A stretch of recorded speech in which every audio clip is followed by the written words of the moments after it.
Bonjour à toutes et à tous, on se retrouve aujourd'hui pour vous remontrer ma toute nouvelle moto. Allez, c'est parti.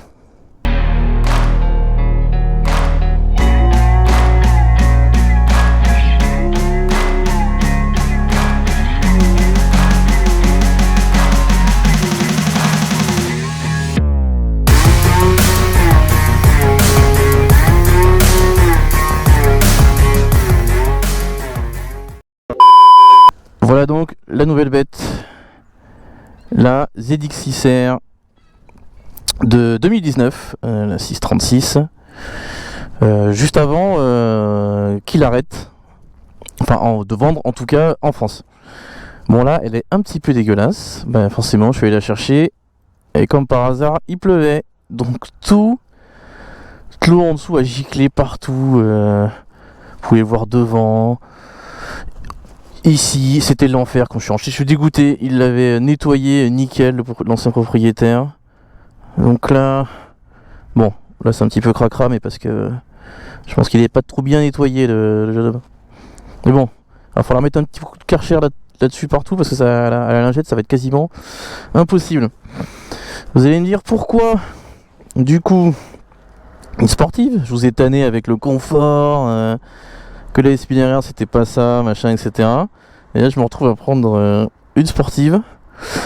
Et il faut savoir que c'était la moto à la base que je voulais prendre. Après le permis A2. Malheureusement ils en faisaient plus du coup en œuvre, en occasion c'était très compliqué à trouver. Pour pas dire impossible, ou c'était mais alors tellement cher, enfin franchement ça valait pas du tout le coup. Donc j'ai attendu. Et j'ai un petit peu regardé et tombé par hasard en regardant sur le bon coin, vraiment sur l'annonce.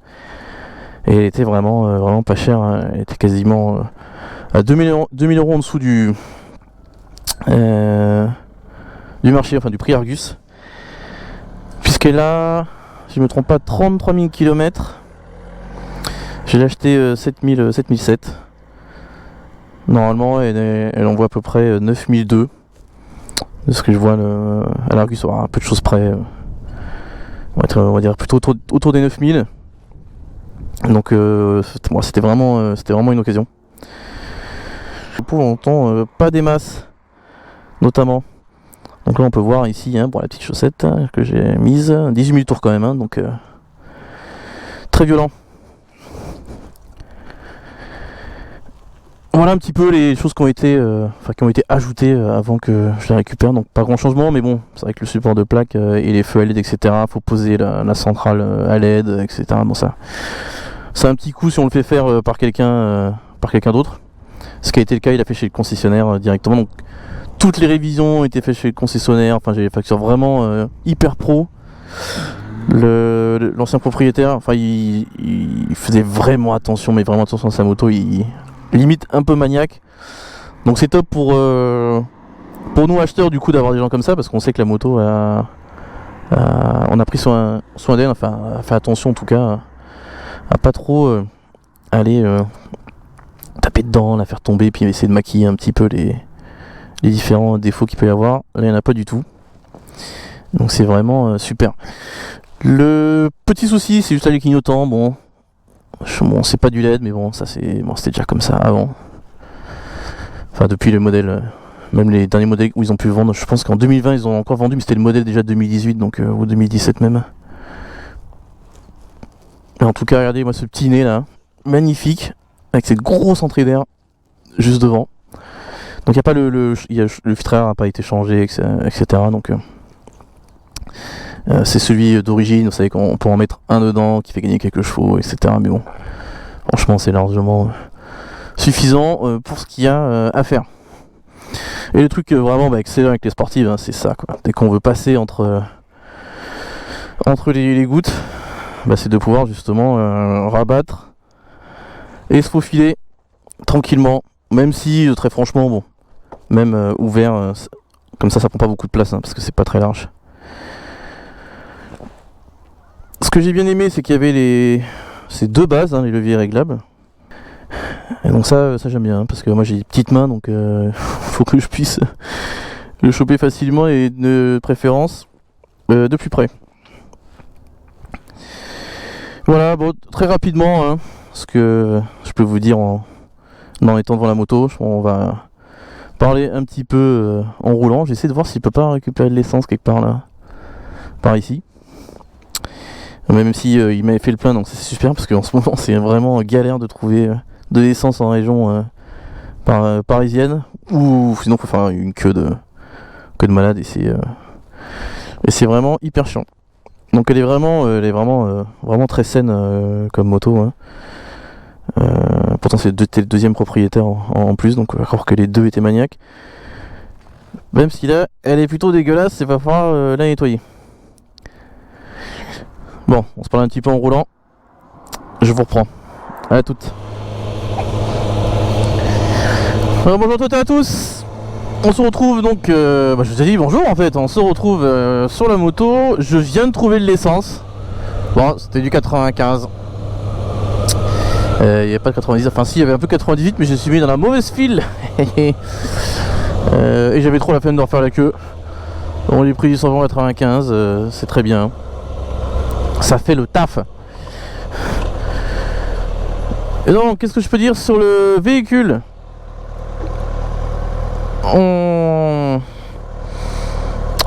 C'est une sportive, hein, ça tout le monde l'a vu. Est-ce que j'ai le dos éclaté, les poignets éclatés déjà dès le début alors que j'ai à peine commencé, etc. J'ai envie de vous dire non, parce que déjà les sportives assez récentes sont quand même moins radicales que celles d'avant, que les très très anciennes. J'étais monté sur une très très ancienne, franchement les guidons ils étaient encore plus bas, limite collés à la moto au carénage quoi. C'était vraiment, t'étais vraiment les poignets, vraiment comme ça quoi. Là quand tu regardes, tu peux avoir les mains un petit peu larges, c'est pas non plus aussi haut et aussi large que la CBR 650, et c'est agréable. Par contre faut gainer un petit peu, faut coller au réservoir, etc. Mais voilà, on peut se poser comme ça à une main finalement et se reposer un petit peu le haut du corps quoi, n'est-ce pas? Mais franchement à part ça c'est vraiment pas mal, ça a la patate. En plus là ce petit 636 là, juste ce qu'il faut. Bon, de toute façon le contour on ne voit jamais dépasser cette ligne là quoi, parce que là-haut t'y vas quasiment jamais. Mais bon c'est pas grave, c'est parfait. Pas besoin de plus. Et peut-être c'est son circuit ou pas, histoire de tester quand même, on sait jamais hein, mais bon. Après faire tomber ça me ferait un petit peu chier quand même. Donc je fais le truc un peu décousu hein, les premières impressions lorsque je l'ai acheté. J'adore le contour à aiguille là, hein. Je trouve que sur une sportive c'est vraiment génial quoi. Vraiment un petit peu à l'ancienne, avec un petit côté écran cristaux liquides, avec juste ce qu'il faut comme information, pas besoin de plus, et le mix des deux est vachement bien je trouve. Un petit peu comme on a sur les Triumph là, les Street Triple, les versions A2 là où il n'y a pas forcément le TFT pour des raisons de coût j'imagine. Et je trouve ça quand même vachement plus clair là, sur le côté là, c'est quand même par rapport à la Triumph là, c'est écrit tout petit dans un coin. Là c'est bien grand, c'est bien large là. Et il y a tout ce qu'il faut. Traction control qui sont 3 positions. Vous avez un mode de conduite low ou full. Probablement low, vous êtes un peu en dessous des 100 chevaux, sinon c'est des... c'est combien déjà? Je crois que ça doit être 130 s'il n'y a pas l'air forcé. L'air forcé sur jusqu'à 136, un truc comme ça. Donc très peu d'électronique. Ça c'est parfait ça. Un petit mode de conduite, un petit traction control pour pas partir dans n'importe comment. Et voilà, que demande le peuple? Je trouve que c'est parfait sur une moto. Je vais mettre moto 10 plaisir quoi. Et c'est vrai que l'électronique est quand même, voilà, par rapport sur les similaires par exemple, c'est quand même hyper agréable parce que c'est pour un 1000 ça te pardonne Ça te pardonne pas mal de défauts de conduite quoi. Avec toute la puissance 65 chevaux qu'il y a derrière, t'as besoin un peu de ça si tu essaies de faire un peu trop le malin avec. Enfin en tout cas c'est ma perception. Mon avis personnel. J'avais toujours rêvé, à chaque fois, je sais pas pourquoi, de mettre la petite chaussette là. Je sais pas si vous ça vous fait des trucs aussi. Je voyais souvent dans les vidéos, ouais mais c'est quoi ces petites chaussettes là qu'ils ont sur le truc, ça sert à quoi? Et ben pour couvrir le bocal liquide de frein là. Et je trouvais ça top. Et en fait sur les rosters il y en a plus. Il y avait sur les similaires l'ancienne version, mais du coup sur la nouvelle ça a complètement supprimé.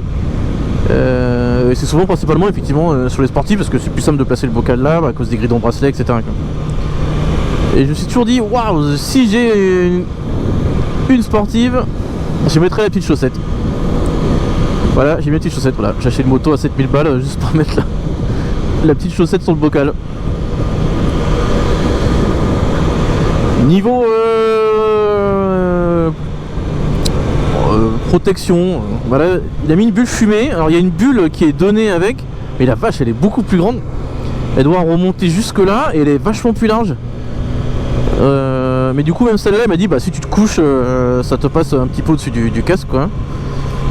Et celle qui est transparente, qui est beaucoup plus large, elle si tu es en position un peu comme ça là, pas le dos droit et la main sur l'accélérateur, tu reçois le vent à peu près au milieu de la visière. Donc ce qui est quand même pas mal, il y a quand même un petit déflecteur, c'est pas ouf hein, non plus, mais c'est toujours déjà mieux que sur un roadster du coup. Donc bon la bulle noire, bon faut la laisser parce que ça habille bien la moto. Moi j'aime bien les motos en full black comme ça, je trouve ça vraiment sympa. D'ailleurs quand je vous ai filmé quelques plans sur la moto là, les carters etc, j'ai trouvé des éléments de protection qui sont noirs que je vais du coup monter dessus. Comme ça l'habillera encore un peu plus, on tendra encore un peu plus vers le full black. Il restera que le pot qui est pas noir, mais c'est très dur de trouver des pots totalement noirs. Il y a souvent le cap, donc vous savez ce qu'il y a au bout du pot d'échappement, notamment sur les tout petites versions là, les Ovinch là en version courte. Il y a la petite grille ou comme sur les X, il y a que les comme sur les X-Race, mais il y a que les X-Race qui le peignent entièrement. Sauf que dans les vidéos que j'avais faites sur la CB 150R, en fait ça partait vachement, enfin si ça se rayait facilement, et avec le temps, la pluie etc et la chauffe ça se dégradait vachement, donc enfin c'est pas idéal. Donc peut-être que s'il reste juste la partie le pot qui est plutôt type acier, peut-être que c'est pas non plus gravissime quoi en termes de design, mais après il y a toujours des bandes thermiques complètement noires, on peut entourer tout le tube avec et ça peut être une manière aussi de rendre le pot full black quoi. Après de près c'est pas dingue, de loin ça va, mais de près c'est quand même pas fou les bandes thermiques, parce qu'en plus elles sont noires mais pas tout à fait noir donc bref, j'ai pas beaucoup roulé avec hein. J'ai eu une petite appréhension par rapport à la conduite, j'ai eu une petite appréhension quand je suis allé la chercher, parce que moi les motos où en fait comme j'étais habitué au roadster, le roadster je vois le guidon qui bouge, donc la roue avec etc. Là on voit rien en fait, tout ça c'est statique et il y a que le guidon dessous qui bouge, et ça m'a toujours paru mais trop bizarre. Et le bras de levier, rayon de braquage, il y en a pas forcément hein. Bon c'est fait pour aller bien tout droit sans trop que le guidon bouge, donc on va pas faire un demi-tour de malade. Et voilà, je suis fait un petit peu avoir quelques fois en pensant être sur le S-Miner que je pouvais braquer un peu plus, sachant que le S-Miner ne braque pas non plus des masses, mais quand même beaucoup plus que beaucoup plus que ça. Et donc j'étais un petit peu perdu au début. Donc là il y a le propriétaire qui me voulait la prendre pour partir. Là, attention mon petit quand même, te casse pas la gueule tout de suite parce que je la reprends pas. Ah mais Halloween c'est aujourd'hui? Ah oui, c'est peut-être aujourd'hui. Hein. Stylé. Et donc petite appréhension pour partir, mais bon, en fait je me suis fait assez vite. Au bout de 2-3 minutes, ça venait un peu tout seul, et là maintenant avec le temps, ça va encore mieux. Je crois que c'est la 3e fois que je la sors réellement. Enfin là, pour rouler un peu plus longtemps. Pour aller chercher de l'essence à Pétaouchnok, parce que regardez, même Total Energy, il n'y a que du gasoil, il n'y a plus de sans-plomb. Et la prochaine Total là-bas aussi non plus. Faut aller dans la grande distribution pour pouvoir trouver de l'essence. Donc je m'habitue petit à petit. Je me fais encore un peu avoir des fois. Pareil sur les longs de braquage, j'ai l'impression que je peux tourner. En fait, j'ai assez de place et en fait j'y arrive pas. Et ça, je pense que ça va être juste une question d'habitude. À voir. En tout cas là, première impression, je suis vraiment très content de l'achat. Moi, c'est vraiment celle que je voulais. Hein. Donc franchement, je suis vraiment content de l'avoir trouvé pas cher et ouais, vraiment pas cher. Hein. Le mec, il avait dû quand même pas mal baisser parce qu'il y avait un petit pet, etc. Enfin, franchement, au niveau du carénage, personne voit ça. C'est un micro truc, mais les gens maintenant ils sont assez relous. Dès qu'ils voient un truc, ils veulent te faire baisser de 50% à chaque fois. Franchement, des fois, faut pas abuser non plus, quoi. Surtout ce modèle-là, en ce moment, on arrive plutôt à le trouver autour des 10 000. J'en ai vu à 10 000 qui avaient 17 000 km. Bon. Très franchement, sauf si celle-là elle avait 80 000. Entre 17 000 km et 30, bon, il avait fait la révision pour les 30 000, etc. Mais ça vaut pas 4 000 € de plus, quoi. À un moment, les gars, faut qu'ils arrêtent. Faut qu'ils arrêtent d'abuser. En conclusion, je suis très content de ma moto. Très content de ma petite ma petite bonnette. Je sais pas si les gens vont trouver entre le moment où je fais la vidéo et le moment où je la publierai. Et peut-être qu'on se fera un petit jeu concours d'ailleurs là. J'ai quelques petits trucs là que j'utilise plus forcément et que je pense que je peux vous faire gagner et qui vous sera sûrement utile. Voilà, sur ce, je vous laisse là-dessus et puis je vous dis à bientôt pour une prochaine vidéo. Ciao ciao!